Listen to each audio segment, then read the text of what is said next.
Hi, everyone. I'm Olivia Higgins, and welcome to the final show of day 2 of our Moomoo Investment Outlook series for 2024 as we gear up for Moo Fest, the long and highly anticipated event of the year. So thank you all for joining us for the past few shows in the last 2 days. And this time, it's really your chance again to win some quiz giveaways and also participate in this learning journey with us. So before I reveal the final topic of today, you'll have to stay for this video that's crafted and created just for you. Enjoy. 好， Hello. こんにち Apa は。 kabar? 你好， Hello. 你好。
Welcome back, everyone. Once again, you're with me, Olivia Higgins, and today we're going into Moomoo Investment Outlook for 2024.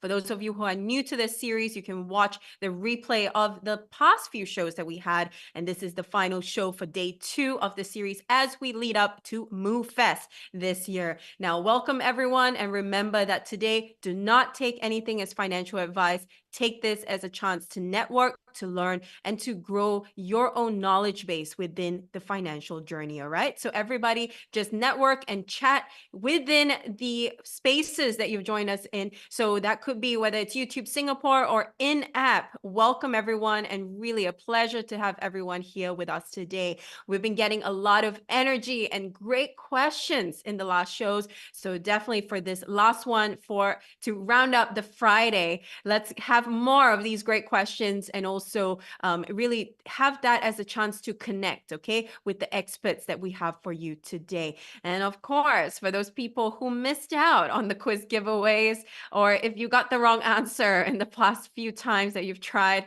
this is your chance again to try to win something with our surprise quizzes. But again, you'll have to listen very carefully with what our experts share today, because that's where you're going to get the right answers, okay? So let's hop right into the final show for Moomoo Investment Outlook 2024, a pivotal year for strategies on capturing income, okay? So with the global market transitions since the start of 2024, we've emphasized repeatedly on the live shows that this is your chance as an active investor to look at the potential opportunities. And today we're talking about capturing these pivotal turns and evolutions for your own investment strategies.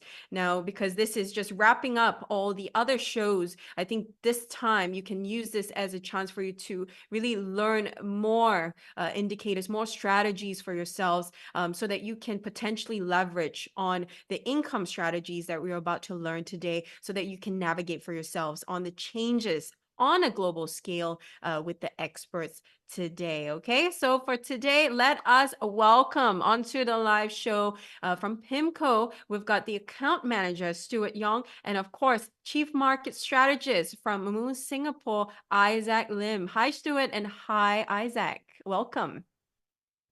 Hi, Olivia. Good to be here. Yes, and hi, Isaac, as well. Thank you both for joining us today. And of course, under the umbrella topic of this being a pivotal year in many ways, and we're looking into strategies for capturing income. Now, Stuart, this is your first time with the live audience on our platforms. tell us about yourself and also the objective of today. So hi everyone, thanks for dialing into the session today. I'm extremely excited to be joining you this Friday evening.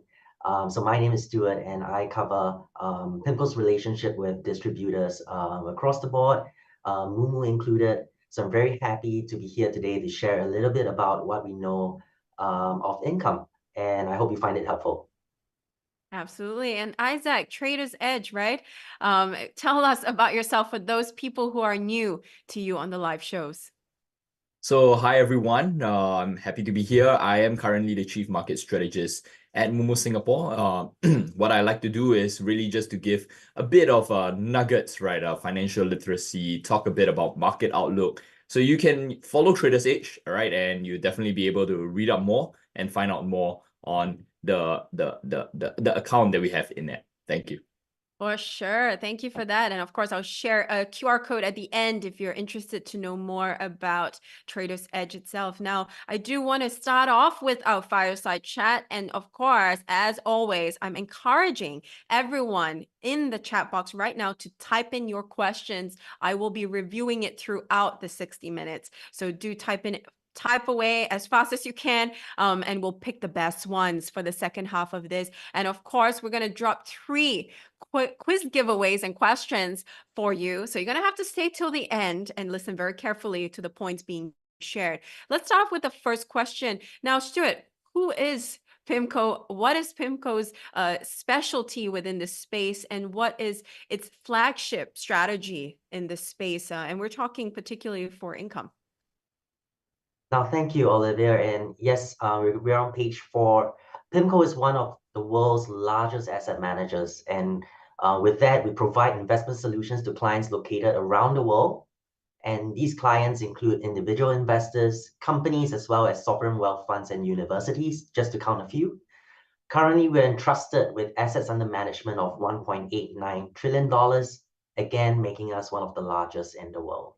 In terms of our presence, we are headquartered in California, United States, and we have more than 20 offices across the globe. Our history dates back 53 years to 1971, and that also means we have weathered numerous market cycles in the process with our investors. Our 275 strong portfolio management team with an average of 17 years experience makes PIMCO also one of the best and most well-resourced asset managers around the marketplace. Next page, please. Some of you might recognize PIMCO's reputation as a leading active fixed income manager, and this is aptly reflected in the areas we invest in on behalf of clients. On the left of this page, you will see areas like income, core, global, mortgages, and on the right of the page, areas like credit, emerging markets, which all belong to the category of fixed income. Outside of fixed income, we are increasingly being recognized for our expertise across both traditional as well as private markets. Over to the next page, and we start to talk a little bit about successful investing at PIMCO. To us, the first step is taking the right top-down view. And to do that, we dedicate time for all our portfolio managers to gather in one location multiple times a year in a format that we call forums. At these forums, they spend a week formulating our view of the market. And to ensure that we get an accurate pulse of the economy, we're guided by a panel of 5 world-renowned experts, including Ben Bernanke, which you might know as the previous US Federal Reserve Chairman, as well as Gordon Brown, previously UK Prime Minister. So the views formulated at these forums address every aspect of the economy and policy, which then forms the input for us and our portfolio managers to accurately determine the right positioning for our portfolios and the bottom-up opportunities that arise. All of that, in short, is well captured in our flexible multi-sector strategy called PIMCO Income Fund, which searches the entire fixed income universe for the best ideas to implement these top-down views. I believe, Olivia, we will get the chance to discuss PIMCO Income Fund in a bit more detail later, so let's hold on to that thought for now. Sure. Thank you so much for that great introduction. And I do want to start you've outlaid the context, of course, and who you are. But I think also people are interested already with the questions they are submitting is about the economic outlook, right? So recent market data showed mixed results. And I'm sure a lot of the active investors out there can agree with me. So what is your economic outlook for the year? Well, at PIMCO, we will point out specifically three aspects that we think will drive financial markets over the next 12 to 24 months. And these are growth, inflation, as well as policy. So starting with growth, we observe that growth in the developed market world is generally slowing because of central banks implementing higher rates over the past 3 years. The combination of lower consumption, lower capital expenditure, therefore slows down the pace of growth. So that is unsurprising to us. In tandem with slower growth and some relief in supply chain bottlenecks that came through during the pandemic, inflation, which is the second aspect that we're talking about, has also moderated. And this takes us collectively to the third aspect, where we think central banks are now either firmly on the path of rate cuts or looking to move towards that path.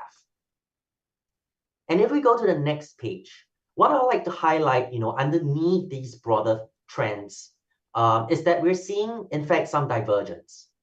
Take US inflation, for instance.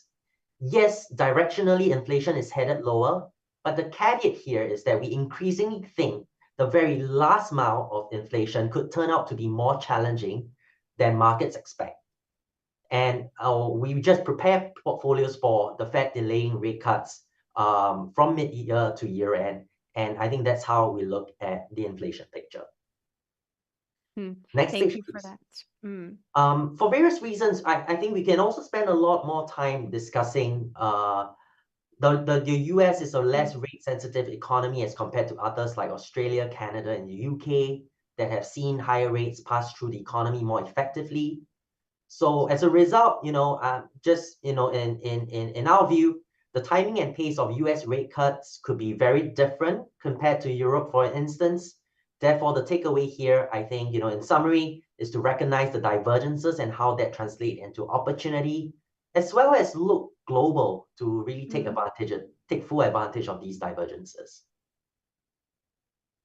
Absolutely, Stuart. And I do want to pivot this to Isaac, for example, to maybe add on any additional points you have to Stuart's covering of what we think is just the summary point of economic outlook. Now, what is Moomoo Singapore's perspective, and as the chief market strategist at the company?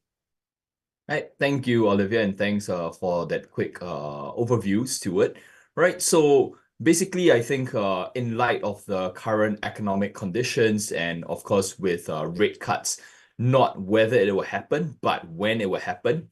Right. I think having a broad product such as this PIMCO income fund is definitely something that investors should definitely consider in adding into their portfolio, right? In an elevated interest rate environment, right? What I've been telling my clients, I've been telling my contacts, right? What they should be doing is to actually pivot some of their capital allocation towards high yield bonds, right? And currently there are no really higher yielding bonds out there as compared to the US Treasury. Right, but once the US Federal Reserve actually starts cutting rates, right, then we should actually start getting investors ready to reallocate some of their capital back into the high grade or institutional grade bonds. So if you actually go and look at the bond fact sheet, right, the product fact sheet that PIMCO has on this PIMCO income fund, right, you actually see that some of this their holdings, most of their holdings are actually in high investment grade bonds for the longer term. So that actually sort of ties in with exactly what Stuart was sharing earlier, and also in the scenario when the US Federal Reserve starts cutting rates and we start pivoting back towards the long-term steady state 2% target that the US Federal Reserve has been looking at. Back to you, Olivia. Thank you, Isaac, for that. Now, my next question, Stuart, what is the base case for a rate cut, and what are the chances of no rate cut this year? Well, if we are referring to the US, we are expecting one rate cut as the base case. Discussions within our investment committee suggest that the Fed might only make its first rate cut in December. So the recent CPI and Fed comments did not bring much change to our near-term US and rate cut outlook. There is, like you mentioned, a probability that there are no cuts. And on this note, I will point out that the timing of the rate cut is just a point in time of what we think is a multi-year rate cut trajectory. So it does not change the attractiveness of fixed income.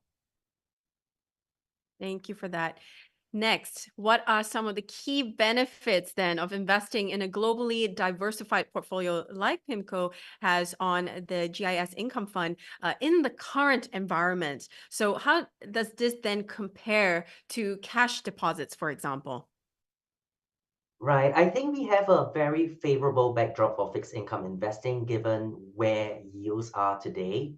If we look on, page 10 of the presentation deck, you can see a number of sectors shown on this page. Investors can earn a yield of above 5% via relatively conservative indices like the global aggregate, or 5 to 7% through extremely high quality AAA rated securities like agency mortgage-backed securities, as well as AAA securitized credit. Corporates, which many investors are familiar with, which include high yield and IG, also produce a 6 to 8% yield at an absolute level. At PIMCO, I think what we try to direct our investors' focus to is away from just the absolute yield levels to look at relative value. And I think the sliders on this page illustrates that quite well. It shows the sectors where we see good value, which is illustrated by sliders being closer to the right side of the page. We're at page 10. And where sector is expensive relative to its history, which is shown by sliders to the left of the page. So it becomes clear from just this simple illustration that higher quality sectors today are trading more attractively than lower quality sectors, and we think that adds to the attractiveness of PIMCO Income Fund. So just a couple of statistics. At the end of May, the fund has a yield to maturity of 7%, while maintaining a high average credit rating of AA-. Distributions are above 6% across all share classes, including Singapore dollar. So we think that from a go-forward basis, the yield to maturity of 7% is a good indication of future expected returns over the next 12 months, even without rates coming down. And if we do see rates coming down, there is indeed that potential for capital appreciation. Thank you, Stuart, for that. Now, Isaac, I do want to know your thoughts and insights related to the benefits or potential benefits within this current environment, related to not just the fund, but this as a strategy in general. Yeah. So as mentioned earlier, right, having an exposure to investment grade, and not just investment grade, but high grade bonds, right, is definitely something that we would advise, or rather I would advise clients to actually have as part of their overall portfolio allocation. Like Stuart rightly mentioned earlier, right, this rate cut scenario is not a one-off kind of thing, even though a lot of the focus recently has been one rate cut base case by the end of 2024, right? But rather, the rate cut story is going to be something that is going to be done progressively over the course of at least 2025, possibly even 2026. And if that's the case, right, what I would actually, just a short pitch here, Olivia, I would actually cover a bit of this during the MooFest keynote, right, next Saturday. But okay, just to summarize it quickly, if investors were to look at the 10-year break-even, right? So the 10-year break-even is actually a measure of inflation protected security, right? Which means the keep it simple, right? It is basically just what the markets expect the inflation rate to be, right? 10 years down the road, right? Assuming that there's nothing to shake it up, right? Very steady state inflation. So the 10-year break even, I believe we're somewhere between 2.15% and 2.34%. So that is the inflation rate that we're expecting, right? For the next 10 years. Okay. And if that's the inflation rate that our investors are expecting for the next 10 years, then as Stuart mentioned earlier just now as well, right, fixed income is still going to be a very exciting asset class going forward. Not something like that we came out of the global financial crisis in 2008, right? I believe this time around it's a bit more different, right? But fixed income is definitely something that investors will want to have as part of their overall portfolio. What PIMCO does over here with their income GIS fund is that they take the heavy homework that investors will have to do out of the investors' hands, right? And PIMCO has been around for a long time, right? So that is also something that you can actually count on, right? The testament to PIMCO's number of years in the markets, right? That is something that I think investors can take comfort in. So to sum it all up, right, I think fixed income, right, this sort of income fund from PIMCO is definitely something that investors will want to consider even for the next couple of years down the road. I hope that answers the question. For sure. Thank you so much, Isaac. Now, next question, I'm going to split it up to two parts. Now, Stuart, the shape of the US yield curve inversion is now the longest on record. So when do you expect normalization in the yield curve? And part two is, how does the income fund manage duration, and where can we find these potential opportunities? So we've had a inverted yield curve for nearly 2 years now. At PIMCO, we don't believe inverted curves are the new normal, and we think the curve should naturally re-steepen. So in that sense, it is a good trade to have over the next several years as the term premium re-emerges. So for multiple reasons, we can discuss, the term premium, and then perhaps in another forum. But I think, on page 15 of the presentation, you can see how PIMCO Income Fund is positioning for the steepening of the yield curve. And this is best shown on page 15 in the blue block labeled US duration. You find that in the middle right of the page. In short, we are going long the short and intermediate part of the US yield curve, with the view that yields at the very front end are attractive and have room to rally, while we're being short the longer end of the yield curve that is in excess of 25 years, with a view that long end rates will go higher as term premium re-emerges. Overall, the fund has a duration of 3.9 years, which is approximately at the midpoint of the fund's 0 to 8 year duration band. We view the fund's current duration positioning as neutral. Therefore, we're not counting on rate cuts to happen, and we're also well prepared for the scenario of Fed keeping rates unchanged for longer. I think what we do on the active duration management front is extremely exciting. And we have a bit of detail there on page 12, which shows how we've done so in the context of 10-year treasury yields, which we understand many investors look at. So the chart at the top shows the movement of 10-year treasury yields, while the black line at the bottom shows the fund's corresponding duration. So the fund can shift its duration positioning within the band of 0 to 8 years, and this has helped to generate outperformance. Just as an example, if you look at what the fund has done, we protected the fund by keeping duration mostly below 2 years as US rates lifted off in 2021 and 2022. And then as rates began to peak in Q4 2023, the fund brought duration overweight at above 5 years, and this allowed us to capitalize fully on rates coming back down to more reasonable levels through the course of the fourth quarter. So these are just a number of examples on how active duration management and understanding the US yield curve is important in generating performance. And I think that's where our resource and expertise comes into play.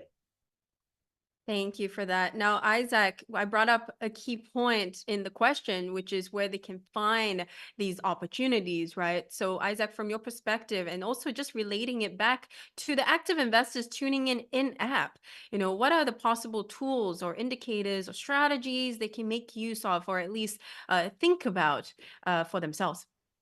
Yeah, so thanks for that, Olivia, right?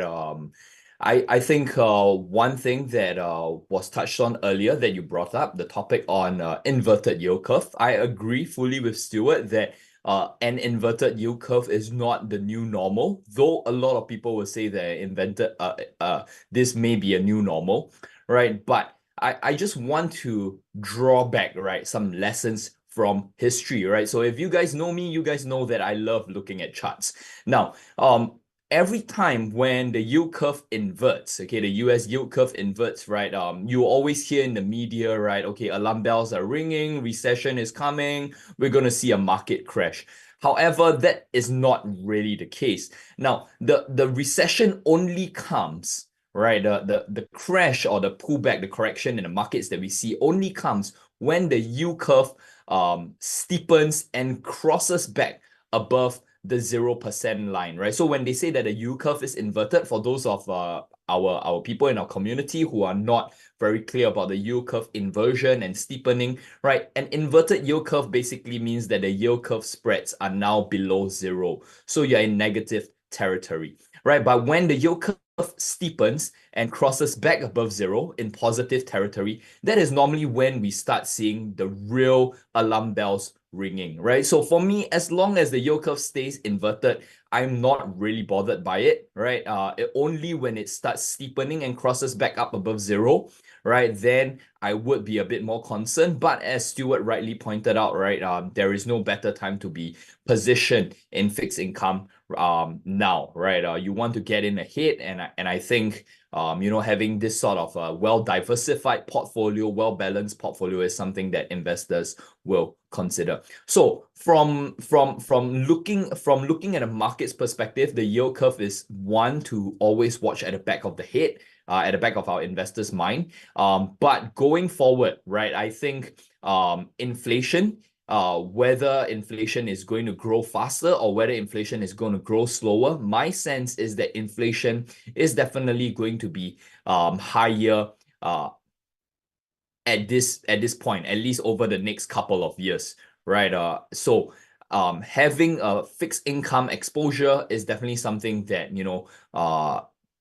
clients and traders and investors will want to have as part of their overall core portfolio as sort of a safety hedge, inflation hedge, as I would put it, right? So that's one thing to look out for. The other thing that I think investors and traders can look out for is, as I mentioned, the 10-year break even, right? You can actually go and find on the FRED website, FRED, or the US Federal Reserve website, the US Treasury website, 10-year break even, right? So this 10-year break even, as mentioned earlier in an earlier part of the segment, right, is basically the long-term projection of the interest rates in the US, right, assuming that inflation is kept at a steady state, right? So inflation protected securities, right? So yeah, so discounting inflation, what is the long-term interest rate of the US market? And right now, it's somewhere in between 2.15% to 2.35%. So if you want to grow your wealth, for you investors out there, if you want to grow your wealth based on the 10-year break-even rate right now, right, you want to be able to generate a return, right, that is greater than 2.35%, right? So out of the above the upper band of where the 10-year break-even is currently trading. So I hope that helps you, right? These two small tips that I've shared.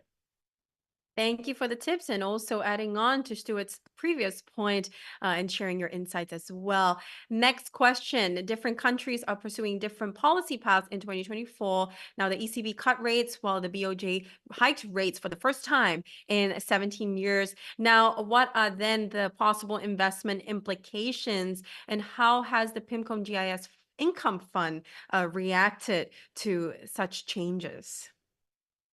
So yes, your observation is spot on, and we think this divergence in central bank policy is a great opportunity for active managers like PIMCO. We see on page 16, if you can see the presentation deck, how bond yields have changed over the past 4 years, mostly in an uptrend fashion. But the path forward for major economies are likely to differ, and we illustrate the market's expectations for this year on the rightmost part of this page. So these dynamics have been and will continue to be reflected in PIMCO Income Fund's duration positioning, where, for example, we are long duration not only in the US, but also in UK, Australia, and Canada, where rate cuts could come earlier or have come earlier. At the same time, we continue to be short Japan duration, given the potential for further rate hikes by the BOJ. So in a nutshell, duration is not necessarily all about the US, and the fund is well positioned to capitalize on global opportunities. Thank you, Stuart, for that. Now, the next question, and I'm just rounding up our fireside chat before I go into the demo and our quiz giveaways to reward everyone for being here with us. And I know a lot of you are submitting your burning questions, so I'm going to pick out just a few towards the end to ask our experts today, okay? Next question, the latest annualized distribution yield was 6.31%. Now, how does the income fund then manage to pay a long-term stable distribution yield? And we're getting some questions on this as well, so I hope we can answer this right now. So this fund has a history of making distributions that are sustainable over long periods of time. And we see that on page 17 of the presentation deck. An important factor of the success of sustainable distributions comes from PIMCO Income having diversified sources of yield across a wide range of sectors.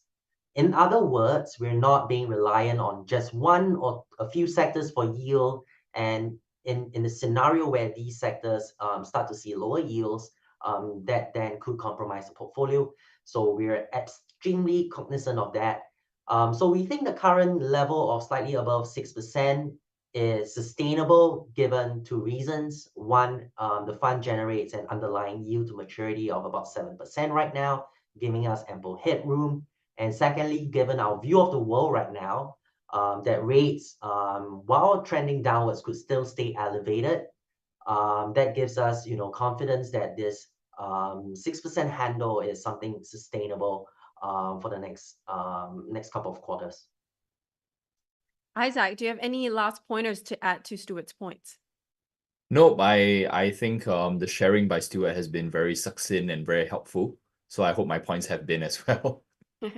For sure. Thank you so much to you both for this fireside chat. And with that, I would like to go into our first quiz. And of course, Stuart, you would have to stay on with Isaac to give the right answer, okay? So to everyone listening, thank you so far for your great energy, enthusiasm, and questions. Keep them coming. But if you are ready for quiz 1, type in yes in the chat box right now.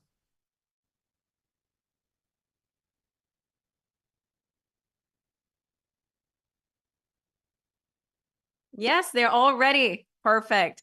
Now, for those of you who don't know how it works, this is how you're going to win and stand that chance for yourselves. Now, the first 5 users who answer the questions correctly will be awarded with these 500 points. And that's quite a lot for an individual. So definitely try to answer as fast as you can. And also, you have to answer correctly, okay? So if you're ready, let's go to quiz 1. In 3, 2, 1. As of the end of March 2024, what was PIMCO's AUM? A, B, or C?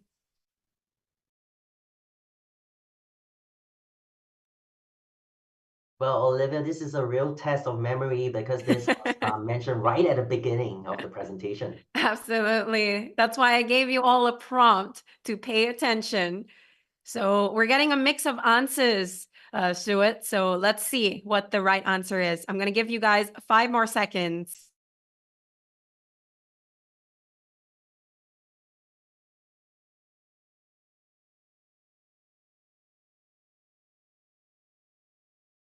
And there we go. Now the right answer is? It's A, US dollar 1.89 trillion. So I hope you got it right. Congratulations. Congratulations to everyone who got that correct. And of course, Stuart, with this, do you have any additional points to add on from this quiz question? Yeah, absolutely. I think, this is a reflection of the trust that, clients have with us. And like I said right at the beginning, this would include individual investors, corporates, institutions. So we take that fiduciary duty really seriously, and we thank you for your support. Thank you as well. So Stuart and Isaac will be back with you shortly because I'm going to show them how they can apply what they learned today on the app very quickly. And then we'll take some of the burning questions from the audience members. See you very shortly, you both.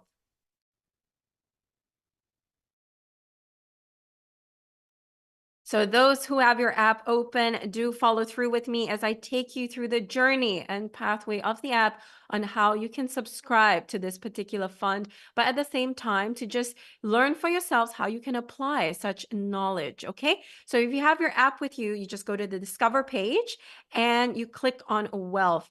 And I do have to reiterate to all of you that you have to check if it's the latest version of the app, okay? I know some of you had some issues before, and you'll have to check if you downloaded the updates for the software on the app and make sure it's on the latest version because we did face some questions related to this. So do take note, okay? So assuming you're on the latest version, go to Wealth. And what you're going to do is you're going to scroll and you're going to go to fund houses, okay? So for the purpose of today, we're going to go to PIMCO. So if you just go down, it's right there under P. Okay, so over here on this page, you see the list of available ones. You can just scroll through yourself and you can adjust accordingly to see which one you would like to go in depth for. And I think a lot of you have some other questions related to other funds, but I think for today, we're just going to use what we went through during the presentation. Okay, so let's click on the first one right here.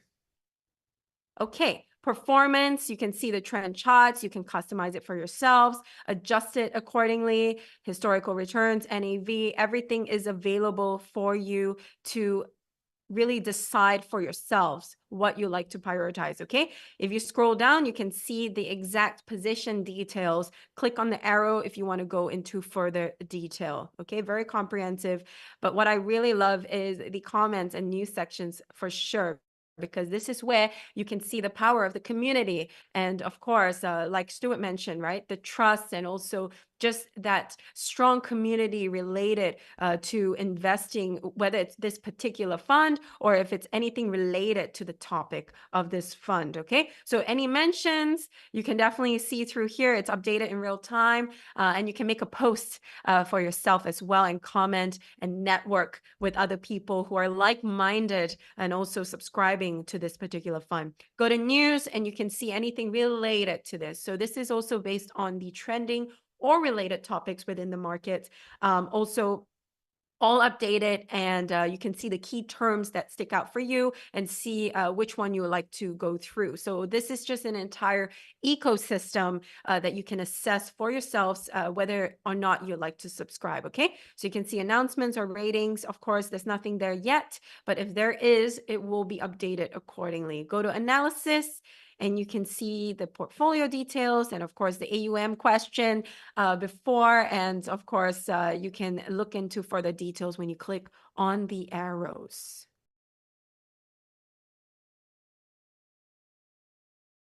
If you go to summary, now this will just give you the full picture and you can see the various fund managers related to this. And I know we have some questions related to fund documents. So this is where you can find it, okay? You can click on the summary page right here and click on fact sheet, okay? For anything related to this. Okay, so again, we're going through just an example of what we covered today, but we have so much available for you, right? We've got just the global, we got the GIS income fund right here, see? So you can also add this to your watch list. And that's something that a lot of you have asked. There's just so much in the app. There's so much background as well. But at the same time, we want to try to streamline it for you and make it easy for you to access certain things, right? So I think for yourselves, for example, the topic of today, we talked about this, right, in particular. So you can definitely just add it to your watch list. Very easy. It's just the heart icon over there. And of course, once you're ready, you can just hit on the subscribe button, which is the bottom left corner. You've got that orange subscribe button for you. Okay. So for example, if I'm going to this page right here, you can just click on that. Yeah, so it's still loading, but if those of you who didn't take your assessment before, it will just give you a prompt accordingly.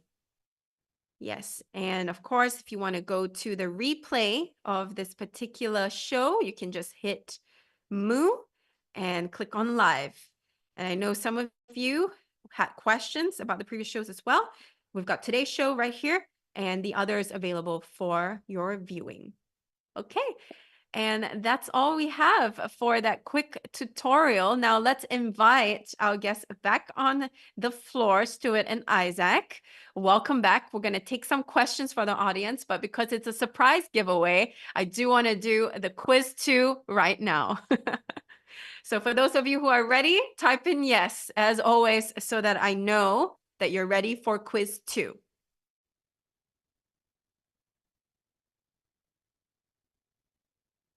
Okay, everyone's ready. Okay, are you ready for quiz 2 in 3, 2, 1? What is the average credit quality of the PIMCO GIS Income Fund? A, B, or C? Stuart, any hints? Well, it's high quality. I think I mentioned it perhaps twice, but yes, please feel free. And I'll be really happy to see what comes out in the dialog box.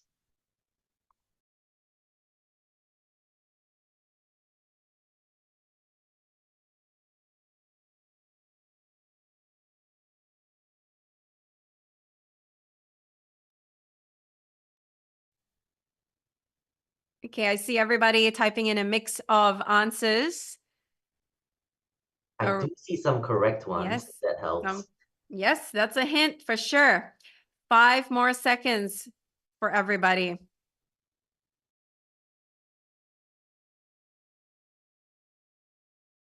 Okay, and the correct answer is? Correct answer is C, AA-. And just for context, AAA- is the highest. Anything that's BBB and above and within the A range is viewed as investment grade rating. So just a little bit of color and to help you understand where that fits in the overall context. I would say that it's by far the highest rating the fund has ever had in its history. So right now we certainly do have a preference for high quality.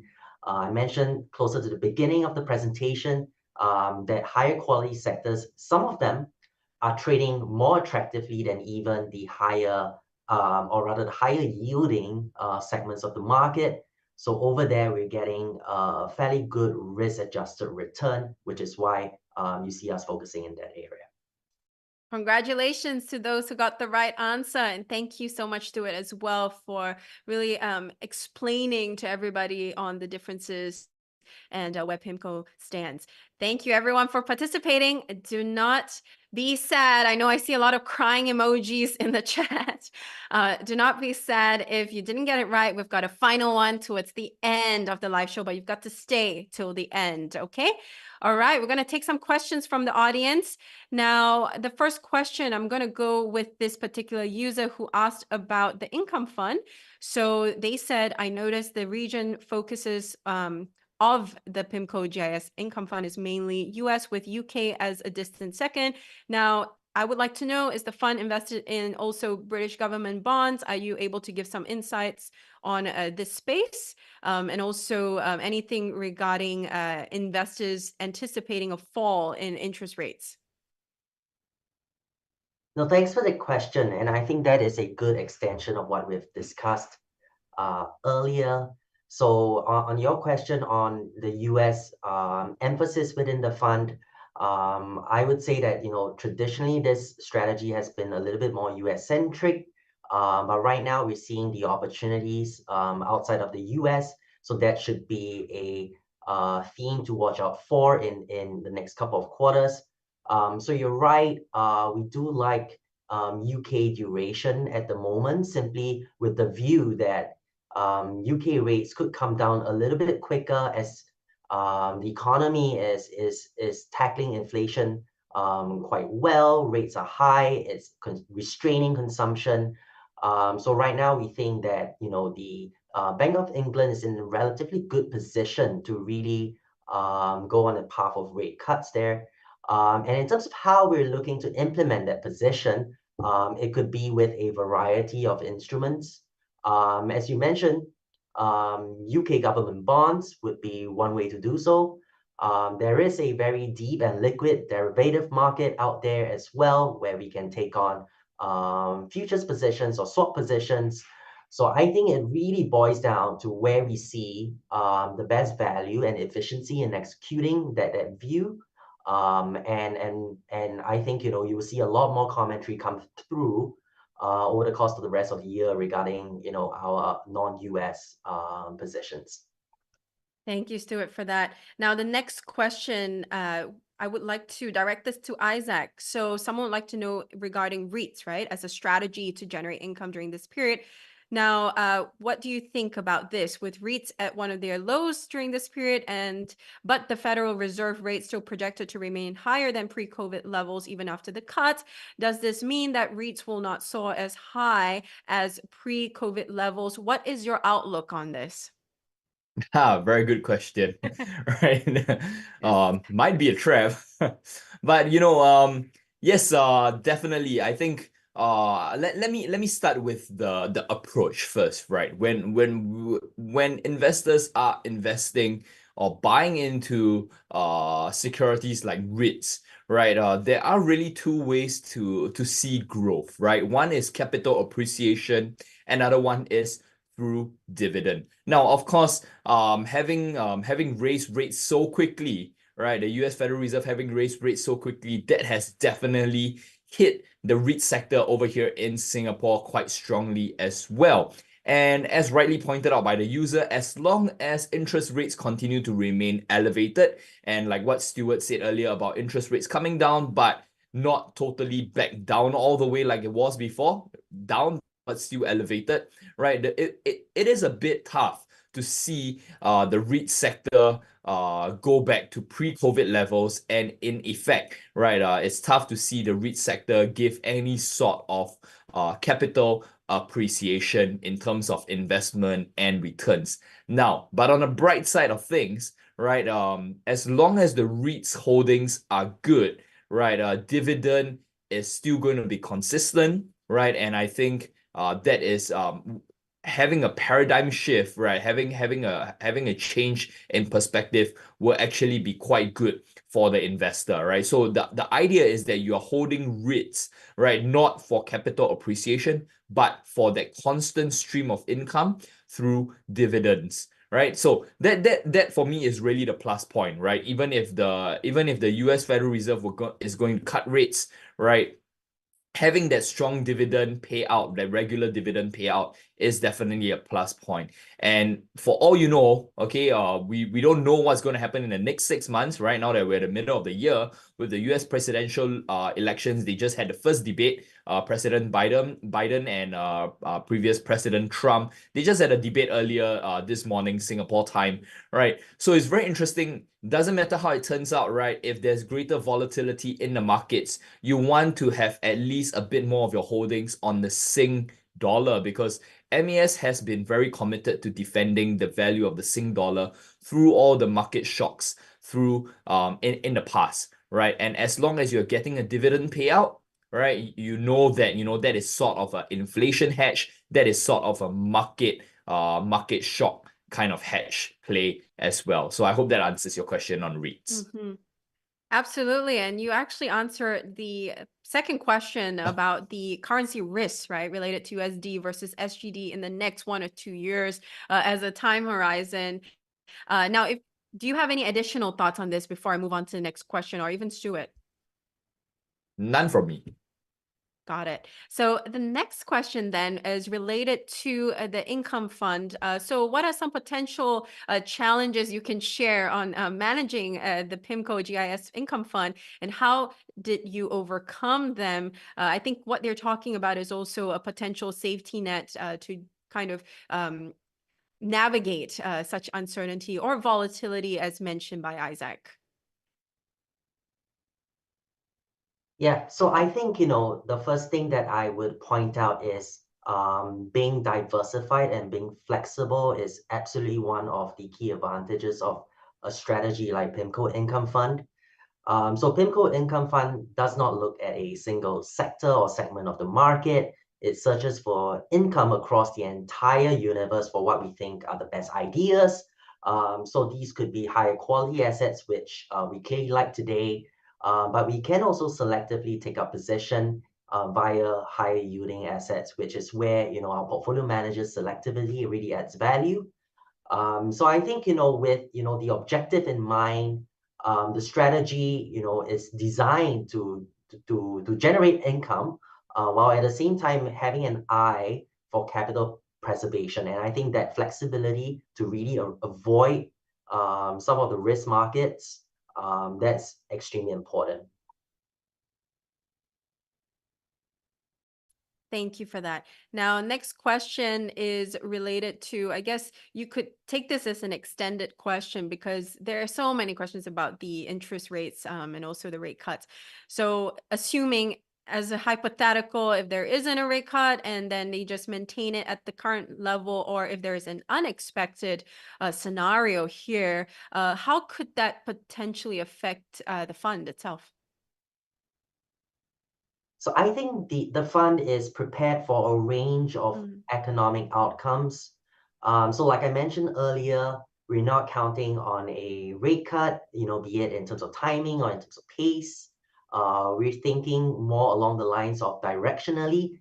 This could be a multi-year rate cut trajectory. So we're positioned, along those lines. And right now, duration is somewhat neutral at 3.9 years. That is typically a good indication of our fund's sensitivity to interest rates. So right now, I think on balance, we're not counting on any specific rate view playing out, and that gives us a hedge against some of the unforeseen policy movements or changes arising as market conditions would require. So that's what I would comment. I would say that the underlying yield to maturity of the fund, which is right now 7%, is a good indicator of a forward-looking return in the absence of any changes to be it a rate situation or risk in the market. So I think that alone is a good starting point for many investors to anchor on. Thank you, Stuart, for that. Next question. Perhaps Isaac, you'd like to take this one. So what do you think about investing in funds that are related to Singapore assets, bringing it back to home ground as compared to other regions or even just emerging markets in general? They are seeking your outlook and perspective from a strategy standpoint. Again, please come for MooFest next Saturday to find out more. But Yes. jokes aside, right? Let me break this question down into two parts. Okay, first I want to tackle the second part of the question first about emerging markets. Now, at this point in time, right, I don't think that emerging markets is really where investors will want to put their money. I have yet to see signs that emerging markets are actually going to outperform developed markets like, let's say, the US and Japan for that matter, right? It's very tough to find any emerging stock indices, right, that has actually grown by, I think, about 17% this year. I believe the S&P 500 has grown by about 15 to 17% year to date, right? So it's very tough to find an emerging market that is currently doing that, right? So from an emerging market perspective, right, I don't think investors will really want to put their money there unless you consider yourself a very sophisticated investor. You do your due diligence very diligently, right? You have insider information, right? You walk the ground in those emerging markets. You know the exact economic conditions those emerging markets are in, or even the frontier markets, for example, right? Then I would say, yeah, you're good, you're set. You might want to invest in emerging and frontier markets. But that aside, for the general investors, I really don't think emerging markets at this point in time is where you want to put your money at. So that brings me to the first part of the question, which is Singapore denominated funds. Now, when you talk about Singapore denominated funds, right, the one thing that really comes to mind is the strength of the Sing dollar, right? So living in Singapore, yes, we can always gripe and complain that cost of living is high. Singapore is one of the highest, most expensive cities for expats to live in, right? That is true, right? But at the end of the day, okay, the Sing dollar holds its value because MAS is committed to keeping the Sing dollar strong and stable, right? There are no supply shocks and currency shocks and volatility shocks to the the Singapore currency, right? So in light of the entire economic outlook that we have, geopolitical crisis, right? Just go and look at a chart of the dollar against the Sing dollar, right? USD SGD. You guys have access to it on the Moomoo app. Take a look at it, right? You can tell that through the market shocks, right, from the dot-com bust to September 11 attack, to the global financial crisis, the Great Recession in 2008, 2010 flash crash, you will see that, every time when a market shock happens, right, MAS is very quick, right, to strengthen the Sing dollar, right, and to maintain the appreciation either by steepening the near band or lowering the near band, right? But most of the time they steepen it to appreciate the Sing dollar, right? MAS is very quick to defend the Sing dollar, okay? And so the Sing dollar holds its value very well during market shocks. In fact, in the past scenario examples that I've given you guys, right, the US dollar actually weakened against the Sing dollar because that is just the commitment of how much MAS wants to defend the Sing dollar.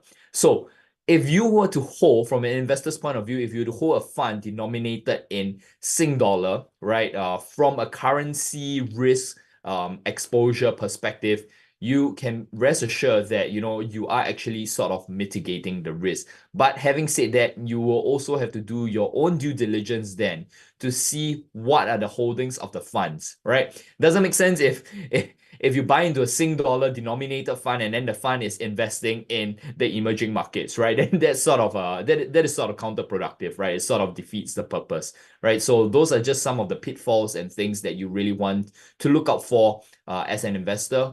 Firstly, when it comes to investing in Sing dollar denominated funds. Secondly, when it comes to investing in emerging markets. So I hope that answers your question. Very comprehensive, Isaac. Thank you for that. And let's take a final questions from the audience member before we go into the final quiz giveaway and wrap up for this evening. Now, Stuart, someone would like to know, and this is just a recent question, will the diversification of the fund, will that potentially then contribute to the potential earning power of the fund itself for the long term? Yes, I think diversification is one of the key tenets of the strategy. So that's something that's not going to change. I think as market conditions move, you would see sources of yield change along the way as well.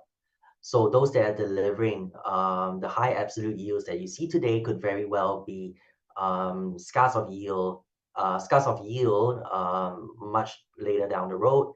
So we're extremely cognizant of that. The strategy is targeting a sustainable level of distribution, so that obviously relates to balancing higher yielding assets with higher safety assets. And I don't have the crystal ball as to how that could change a year from now. But safe to say, some of the key advantages of the fund, like diversification, flexibility, those will remain unchanged, and you will see that, regardless of, whether we're in a risk on or risk off environment. Thank you, Stuart, for that. Isaac, do you have anything to add on? No, nothing from my end. Great. So with that, let's go into quiz 3 to reward you for being here with us. And thank you so much for the great questions. Sorry for the time. It's too short to answer everybody's questions, but we picked the most relevant ones for the topic of today. Now, if you're ready for the quiz, type in yes.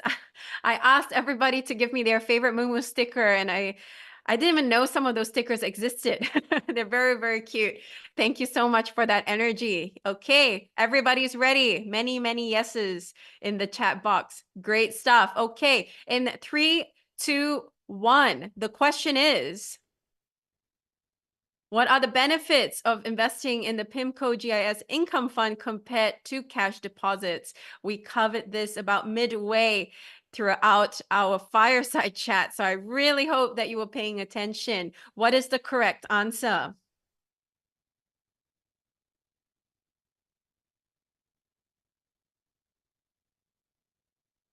Again, fastest fingers first, and you got to get it right, okay? So type away. And you have 5 more seconds.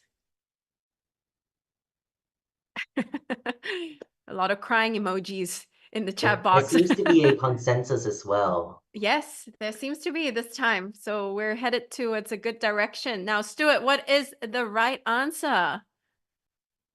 So you're absolutely right. It's all of the above. So congratulations to those who put A as your answer. Yes, congratulations to those who answered A. And of course, the teams will be in touch with you and you can redeem the points according to the instructions we displayed at the beginning of the quizzes. Congratulations, everyone. And thank you for being a part of this. Now, to wrap up, let's go into the final takeaway for our audience members before we close off. Stuart.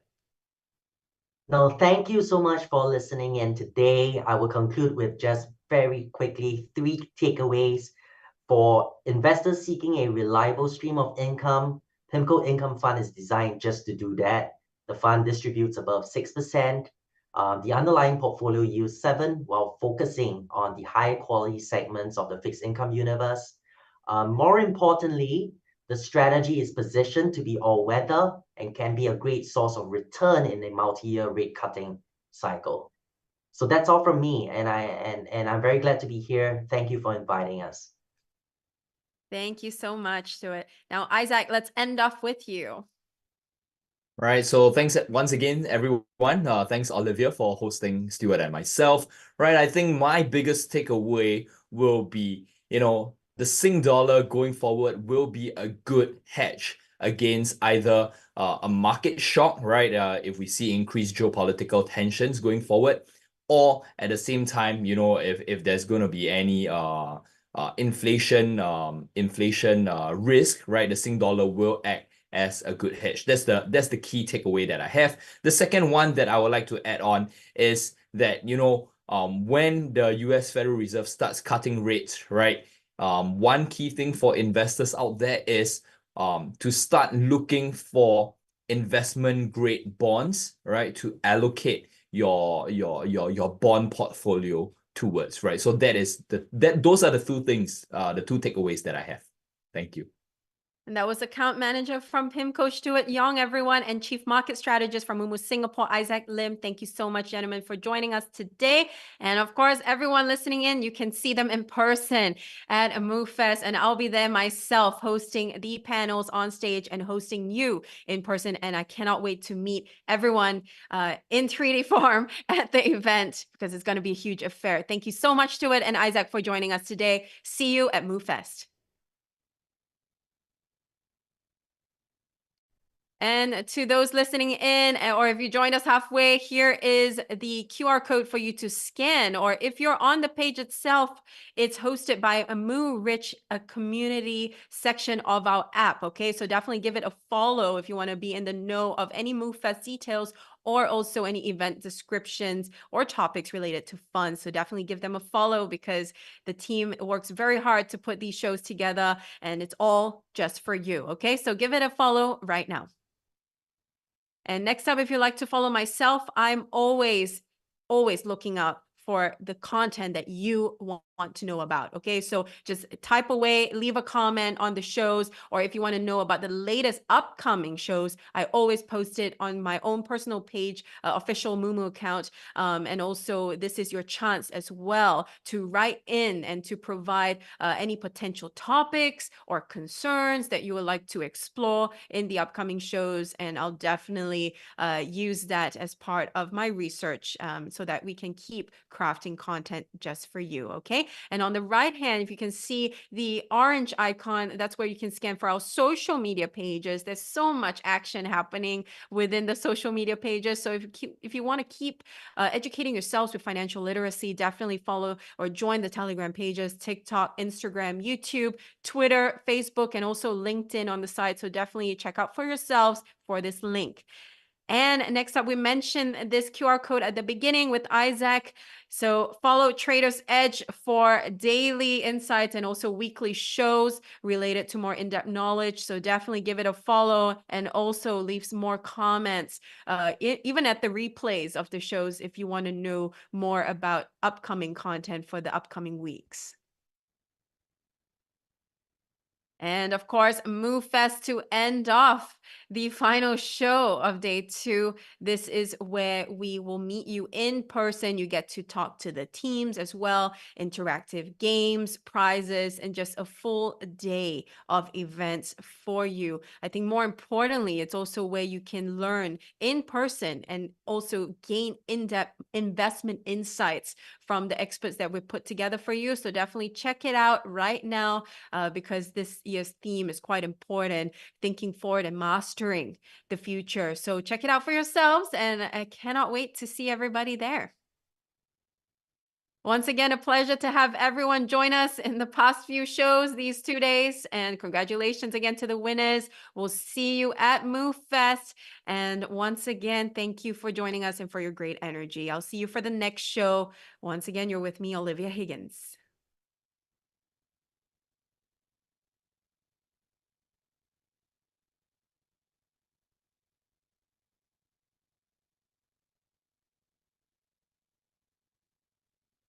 Okay, thank you so much, teams. Thank you. All Thanks, right. everyone. Great job, Olivia. Thank you. Great job, Thank you, team. Isaac and Stuart. What a marathon. A marathon for sure. Yeah, man. But yes, having you guys really helps, to keep the energy going. So thank you for your great energy and